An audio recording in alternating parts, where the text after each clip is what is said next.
ये दुनिया बहुत तेज़ी से बदल रही है। कल हमने एक दूसरे तक संदेश पहुंचाने के बारे में चर्चा की थी। आज हम स्वयं पहुंचने के बारे में बात करेंगे कि आवागमन के साधन 100-150 साल पहले बहुत ही मनुष्य आदिम युग में ही जी रहा था। आने जाने के लिए उसे पशुओं के वाहन जैसे बैलगाड़ी है या तांगा है या घोड़ा है, उसका ही आसरा लेना पड़ता था और उससे ही उसकी यात्राएं संभव हुआ करती थी। आज़ादी के बाद तक हम इसी में रहे और 1953 में रोडवेज की स्थापना हुई और उसका प्रचलन चालू हुआ।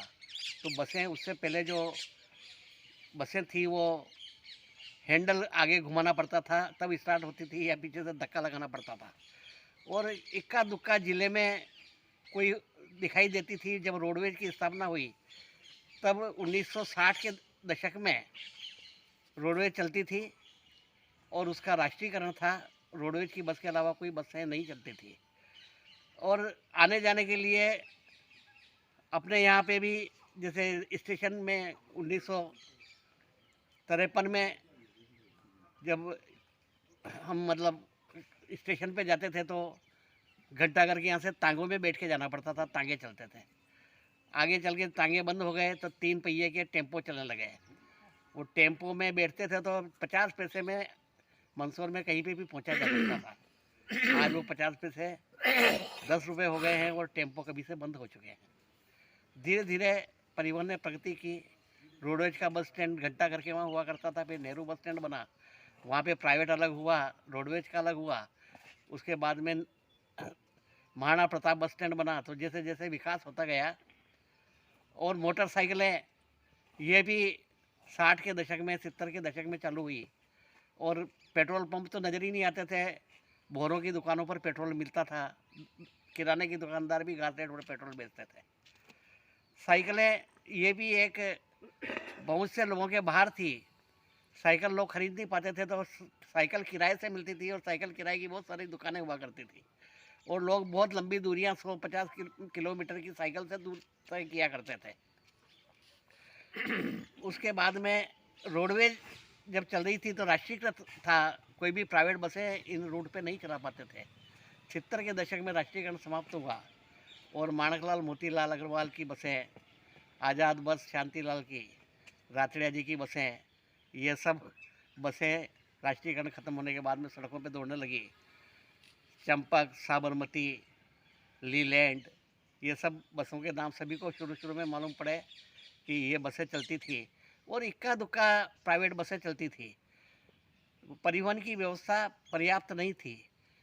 फिर उसके बाद में यह हवाई सेवा 1912 में चालू हुई, परंतु वो व्यापक रूप से नहीं थी। रेल सेवा भी कई कई मीटर गेज थे। पहले नैरो गेज चलते थे आगर से इंदौर के बीच में, और फिर मीटर गेज की थी जिनमें इंजन भाप के चलते थे। और अधिकांश लोग जो रेल किनारे, लाइन के किनारे के गांव होते थे वो पटरियों पे कोयले बीनते थे और ईंधन का जो पूर्ति जो है उन रेल के कोयलों से हुआ करती थी। फिर मीटर गेज की जगह ब्रॉड गेज आए और एक लाइन की जगह डबल लाइनें बनी। पहले बड़ी परेशानी होती थी, क्रॉसिंग में बहुत समय लगता था। रेल सेवा में भी विस्तार हुआ, बसों की सेवाओं में भी विस्तार हुआ और सड़कें, पगडंडियाँ पहले थी, बैलगाड़ी की गाड़ी गडारें थी जिनमें वाहन जाते थे। फिर धीरे धीरे गिट्टी सड़क बनी, फिर डामर रोड बने, फिर 2 लेन बने, फिर 4 लेन बने। अब तो एक्सप्रेस वे 8 लेन में गाड़ियाँ चल रही है।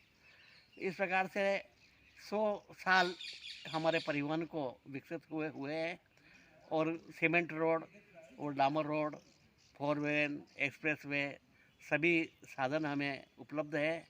और अब और आगे हम बढ़ रहे हैं। रेलें पहले पटरी पर ज़मीन पे चला करती थी, अब रेलें ऊपर चलेगी हवा में। उनके पहिए ऊपर होंगे और वो रेलिंग के ऊपर चलेगी जैसे ट्राली झूले चलते हैं। और एयर टैक्सियों में अब ड्राइवर की जगह रोबोट गाड़ियाँ चलाने लगे हैं और एयर टैक्सियाँ अगले 5 सालों में हमें उपलब्ध हो जाएगी कि हम कहीं पे भी जाएंगे तो हवा में उड़ करके एक दूसरी जगह पहुंच सकते हैं। तो ये परिवहन के क्षेत्र में दुनिया ने बहुत तेज़ी से बदलाव आया है और आगे भी आने वाले 5 साल में हम जो बदलाव देखेंगे वो हमारी कल्पना से परे होंगे।